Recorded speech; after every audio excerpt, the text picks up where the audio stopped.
Alright everyone, so welcome back to a new part on this tutorial series.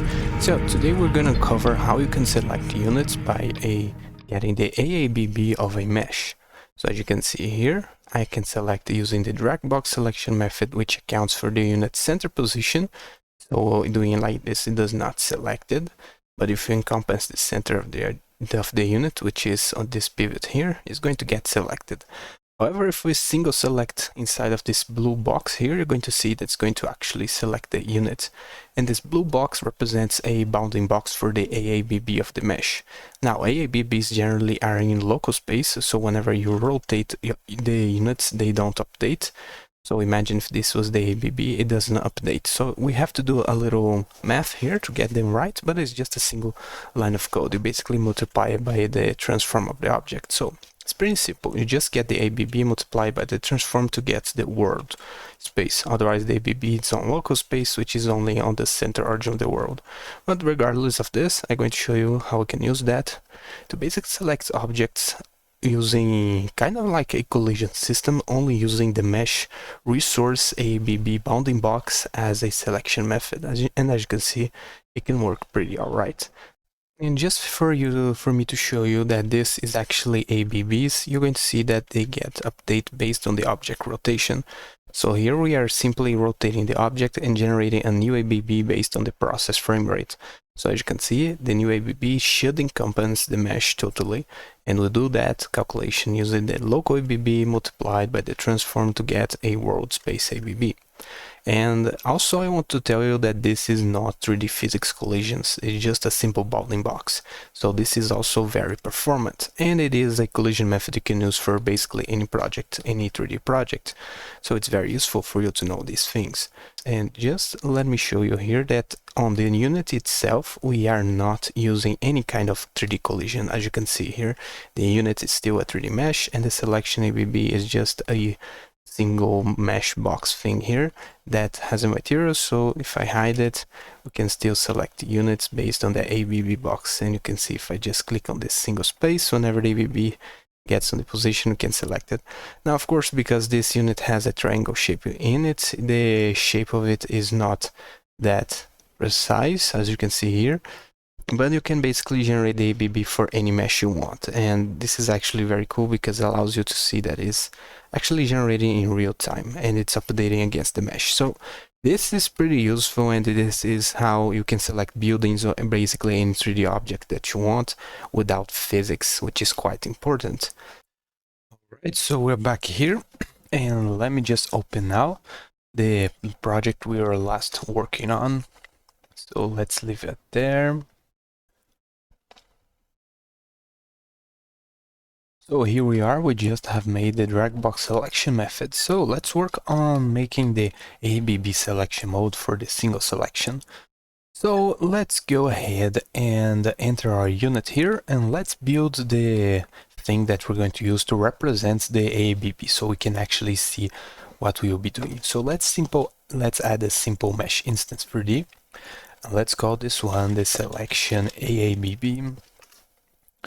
And I'm going to just give a placeholder mesh so we can enable it and see some materials, but we are not going to use this mesh because we need a new mesh for every single unit because the AABB dimensions be different, so we'll be generating a new one with code. So this is just some temporary thing that we're going to leave here so we can just preview the material. So let's build a new material here, which is going to be a standard one. And I'm going to simply go towards transparency, and let's enable under alpha.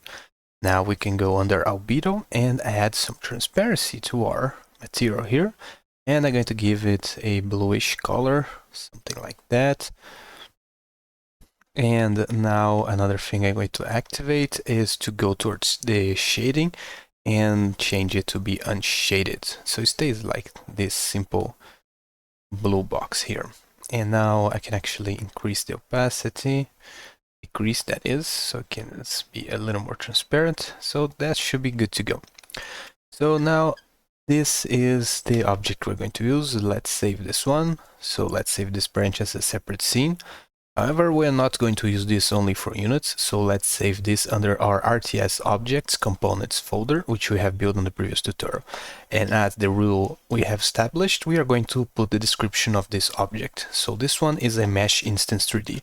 So this is a mesh instance 3D. And the idea to name the object type is so the components folder gets a little more precise that this is just a simple mesh instance 3D that we're going to use as components for other things. So if we enter the scene, this should be what we're going to use for buildings and stuff. So let's close this scene, let's save this one. Now let's enter our unit and we're gonna do a simple code here. So let's actually add here a variable that we're going to use, and I don't think we need to actually store this. Let's just build a couple of methods here so we can preview the AABB very quickly just to test it. So let me just add here a method that I have on my project of reference, and the things I'm going to do here is just, this is the calculation of the center. Let's call this a startup of the units, and we are going to call this function whenever we start up our unit. So we can actually clean code, and let me just copy this selected equals false to be under this one. So the selection ABB is going to be temporary for this, so let's actually use it as a temporary var, and this here is correct. But global transform is not working because this is extending node, so our basic unit main GD is going to now extend the mesh instance 3D type, which I believe is the type for this scene. So it is a mesh instance 3D, so this is now going to work. Next, I need the reference for the object selection ABB, so let's go ahead and add it here. And let's put it down here, and that should work, but I'm using as object selection ABB, so let's update the name. And this should cover it up. So now we have the startup for it. So now this bit of code should be enough. The last thing remaining is for us to generate a new BoxMesh, because otherwise the mesh resource for this ABB visualizer is going to be shared between the instance and it's going to bug it out. So let's quickly add here a new shape towards it. So our object selection ABB mesh is going to be equal a new mesh. So this is going to be a BoxMesh.new. So this should take care of that issue, and that should work. So this bit of code here, if I meant to explain to you, it's very simple. So we had this select equal false, which was on the ready function. Now it belongs to a simple method we're going to use to start up the object. And this actually can be a private method because it makes sense in doing so. So let's just update this. So we're going to say that the mesh of the object selection ABB is equal to a new one, which is going to be of type BoxMesh, basically generate a new mesh. Next, we're going to generate a temporary var here, which is going to be equal to our global transform multiplied by our mesh ABB. This is how you get the ABB from being a local to be transformed and belongs in the workspace. Basically, it's going to copy the transformations you make with this object. So if you rotate, scale, do any kind of fancy stuff, the ABB, which only represents the mesh space, is going to be multiplied by all those coordinate systems and is going to fit the object nicely. Next, we're going to calculate the center because the shape we are using here, as you can see here, it's centered. So in order for us to calculate the center of the ABB, we need to get its position, which is the corner actually. Then we add the size and divide it by 2. So whenever you generate a new ABB, the first point I think is one of the top ones, so it's not actually the center. So whenever you say the position is actually the bottom or the top one, I don't remember exactly. But whenever you say that the position 0 from ABB is one of the corners, not the center like you see here. This center here is just a mesh, which has a shape box, which it is centered. So that's why this bit of code here does the calculation for the ABB center. Next, we update the the ABB visualizer its mesh size to be equal to the ABB selection size and updates the position to be equal to its center. So just doing this, I believe we can actually just test the scene and it should work properly. And as you can see, it doesn't. So what is missing? I actually forgot to set up the one property here. And we can do this through code, but I'm going to do it using the inspector here. So on transform, you have this option here called top level. So if this is true, the node transformations are not inherited from its parent. Currently, because this belongs to this parent, whenever we rotate, you see that the box follows it. Whenever you enable this little option here and you rotate the parent, the node does not follow the object anymore. This is very useful if we want to decouple a object from its transform of the parent, and this is one of the ways you can do this. So whenever we leave this turned on, we can now see that the ABB visualizer will be updated to our mesh. Now, the last thing remaining is to use this information. This is just, the thing we did here is just for us to see how the ABB work.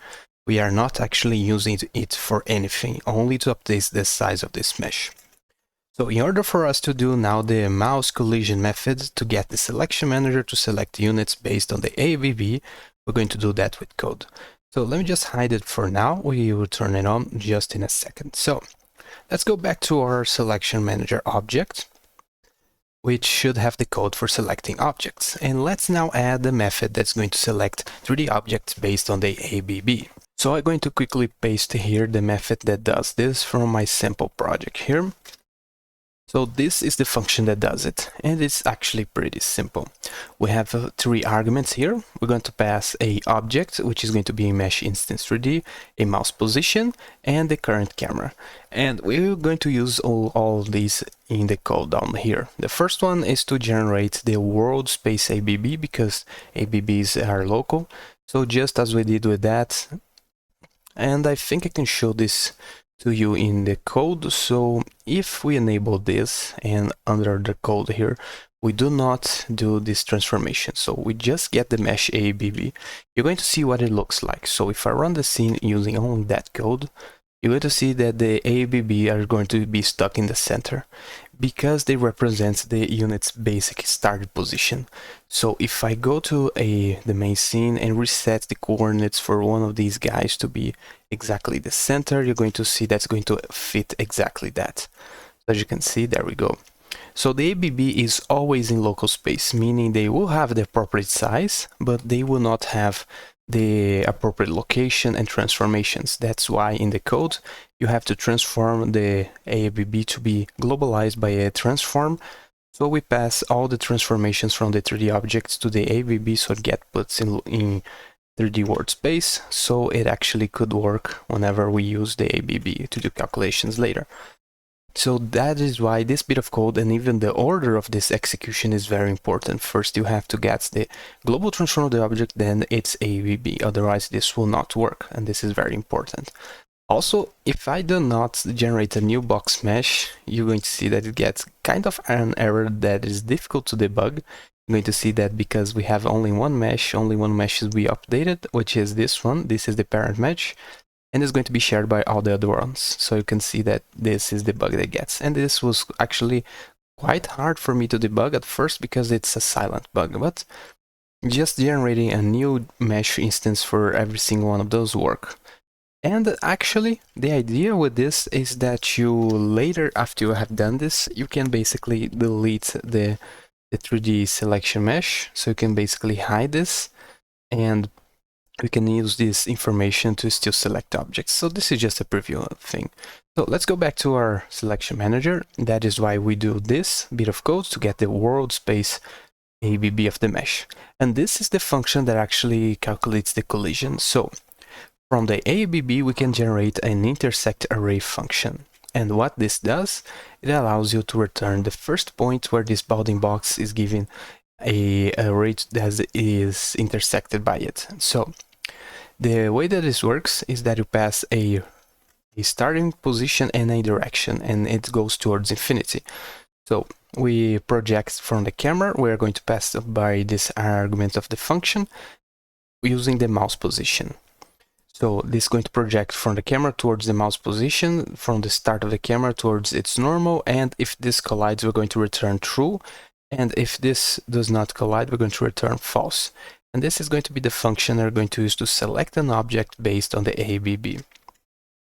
So now the last thing remaining is for us to use this function whenever we want to try and select units based on it. So this object here is the selection manager. The object that's calling all these functions is the RTS player due to the input of the player. So whenever we release the mouse, we should now starting to execute more code here. And this is actually where I'm going to also update to actually keep a selection. So let's go ahead and just do that. So the function we're going to use is selection object by AABB from the selection manager.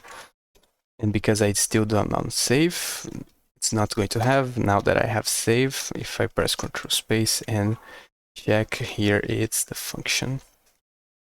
So we are going to do that in just a second. This is just a reminder for me. So let's go towards our units, our variables here of the player, and let's add a selection one. So let's build a new variable, which is going to be our player selection. This is going to be an array of nodes 3D. And this is going to be useful for interface management and things like that, because we're going to keep track of what the player is actually selecting in order for us to move units or to attack units or use resources and stuff. So let's save this one.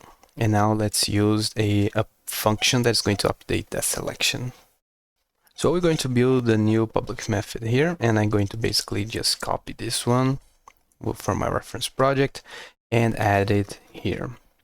So what this function is going to do is going to update the player selection with a new selection. And here the code is actually has been updated. So let me just fix some typos here, and also this one.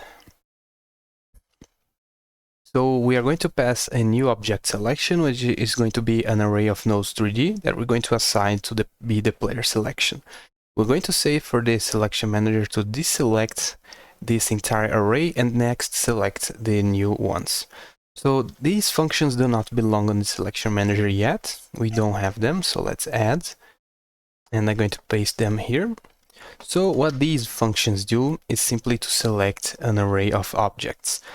So as you can see here, select object does not belong because we have made them private. So now let's actually update these to be public because I have decided to do so, and I'll show you in a second.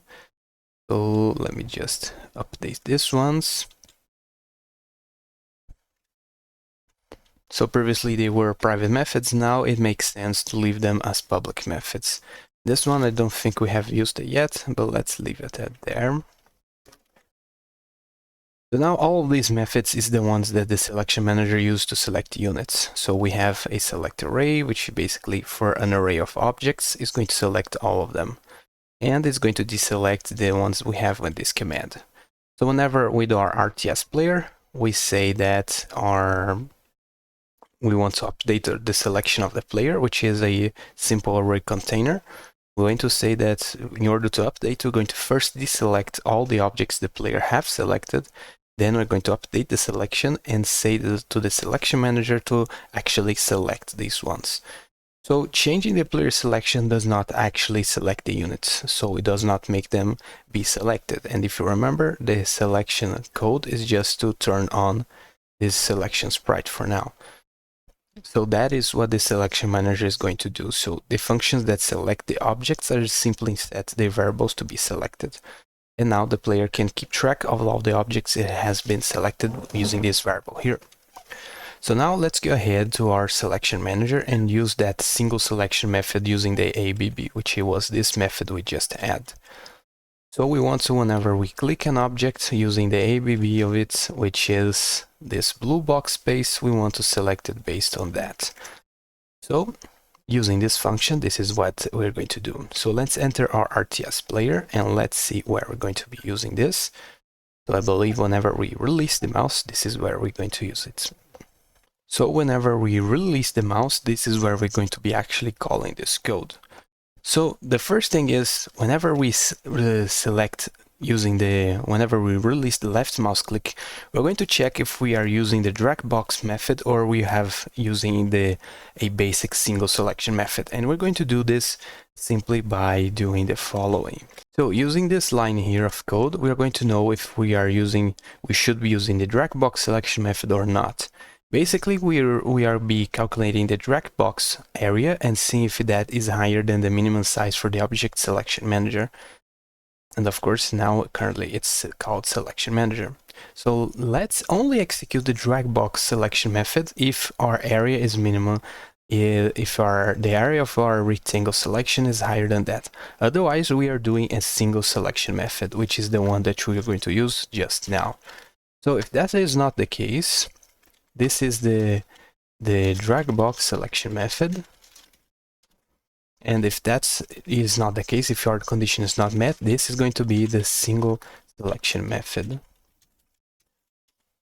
This is just, we can split up functionality, and this is actually the function we're going to use to do that. But first we need to update the player selection. So let's call the function that does that. We're going to update the player selection, and based on what unit. So here is the function we need to define. So we need to pass here now the objects we want to select.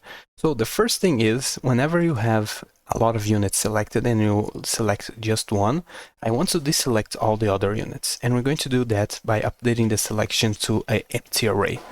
This is going to execute this code, which is going to call for the selection to be selected only the empty array. So this is going to select an empty array, which is going to basically deselect all the other units. Now we're going to iterate over all the selectable objects from our RTS projects to see which ones are being selected by the selection AABB.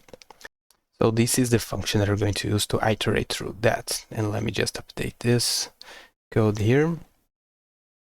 So I believe also this is not called that. So currently I have units, and it should be called units node 3 for now. So let's just replace that. By the way, Ctrl-R opens the replace menu, and I just replace the units node 3 reference by that. So we're going to iterate for every single object in that list, and we're going to say if our selection manager can select this object by the AABB, and we're going to need to pass the mesh object we want to select. We want to see if we can actually select, which is the currently object we have on the list. Then we're going to pass the mouse position as the second argument for this function, and the last one is going to be the camera.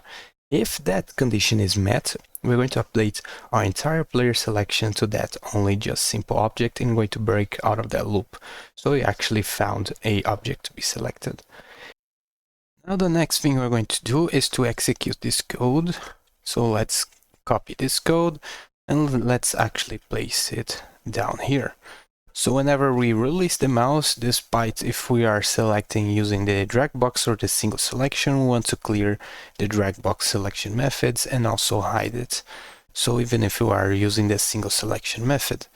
So now we also have to change how the Dragbox selection system works, because currently it's actually active selecting the objects.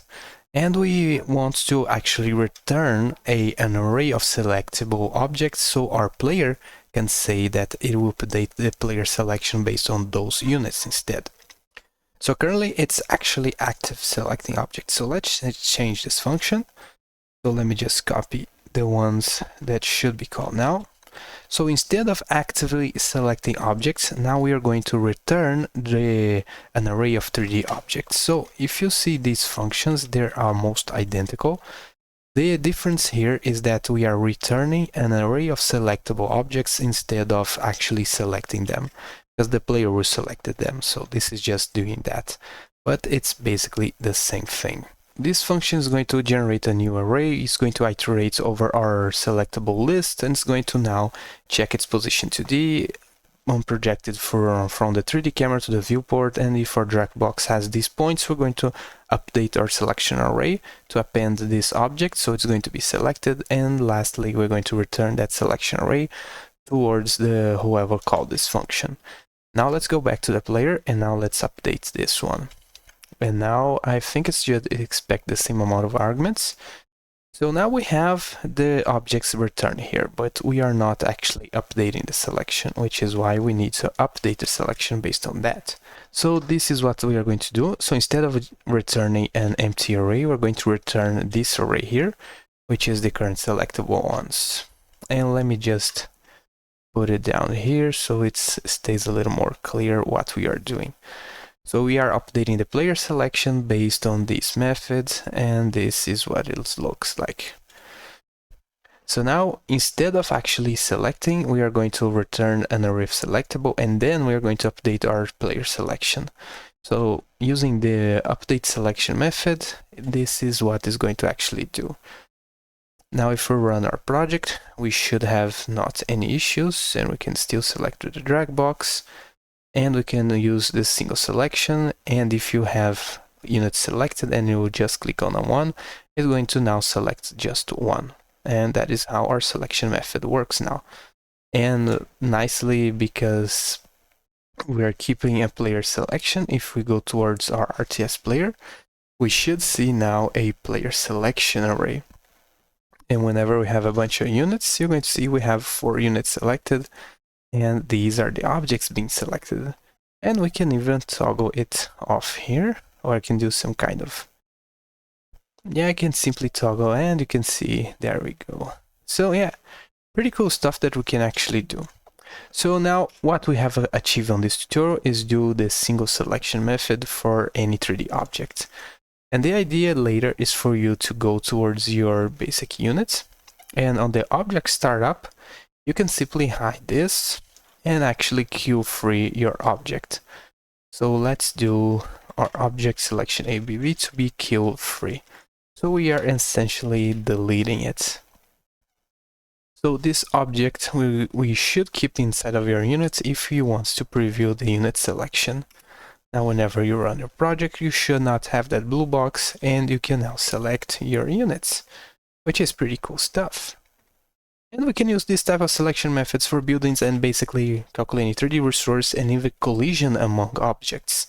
So we're going to see how we're going to use AABB calculations to do kind of collision detections without physics. Because physics is too costly for our RTS project, we're going to use AABBs to do that instead. So now on this part of the video, we're going to fix some bugs we have encountered, and I'm going to also change a little bit of code here to make it more snappier and cleaner. So let's go ahead and let's do that very quickly before I finish up this part. So one of the issues I'm going to fix very quickly is, you see this little line, this vertical line here on our RTS project, and goes all the way to our RTS terrain. So what I discovered is that this is because our mesh on the floor is not subdivided. So it's an artifact from the 3D mesh. If we actually increase the subdivisions, you're going to see that, boom, we no longer have the vertical line up there. So if you wonder how to fix that issue, this is one of the ways we can do it. Let's now work on our RTS player. So one of the things that we no longer need is this show Dragbox var here, because I believe we changed the code in some part that this is not needed anymore. Next, we're going to update this code to now become private methods, private variables, because this should not be accessible by other objects. So let's replace all of these methods now, all of these variables, to be private, and we just add an underscore to the code here. Also is the player selection. So the player selection is a funny one because this should only be handled by the player. We do not need to access the player selection. So for now, let's keep this as private. And because this is our private vars, we're going to now place on the correct place. So this is the first one. The next one is a rule for all the other scripts. Instead of whenever we call a variable to be the reference to another object. So as you can see here, those already vars which cache the node reference, I'm going to be adding a rule here that whenever that happens, we are going to add an object underscore. So this is for us to differentiate between what it actually is a variable or what it's an object reference. This is very important because whenever the code grows, and you're going to see that we have a lot of code here, it's not going to be so clear when we are accessing an object or not. So to do that, I'm going to be replacing that using the underscore object. So let's go ahead and do that for all of the code that we have on our project. And we have to be careful to not rename properties we don't need. But let's replace it manually. So this one and this one. And that should be good to go. So this kind of things is usually a good idea to do as early as possible in the project. Let's do one for the selection manager. So whenever we call the selection manager, we want to update it. So I believe it's down here, this one, on all of these ones, but not that one. So this one stays the same. The units node tree also now should be called object units node tree. So this is just to make code a little more clear. And now we have to do that for the entire project. So let's jump ahead towards the camera, see if we have any reference towards objects, and we're going to rename them. And this is actually wrong, as you can see here, it should be on lowercase. And there we go. Now it should be called object camera. Let's go to our selection manager. We have any objects. We have the UI Dragbox. It should now be called object UI Dragbox. So all of those references can be updated as well. Next, we have our units here, our basic units, which has already updated this one. This one is still not. So let's just add object underscore. And this is part of cleaning your code to make it a little bit better. We do not have objects here. And on our custom script, let's add now that on our already vars, let's add here a comment so that we know for future scripts that object is being used whenever we use node references. So whenever we build new scripts, we're going to get this comment here to remember us of the rule we have enforced. Let's go to our player here and let's handle our camera here. So all of our camera code should now be private as well, because we do not need for other objects to be able to access. So let's put this under our private methods and let's rename our camera zoom to underscore camera zoom. And let's see, let's replace all of those. And for the camera object, this is not actually a private method, so be careful. And I think we can do this safely manually because it will be faster. Let me just copy the underline here. And let's see, camera inputs is called here. So now we should have a bare separation for things we know we should not touch outside of these objects, which are our camera methods. Our selection Dragbox as well should be renamed to be now called update the selection Dragbox. So stuff that is going to make our calls a little more clear of what is being done. So now we should have a better name for our function here.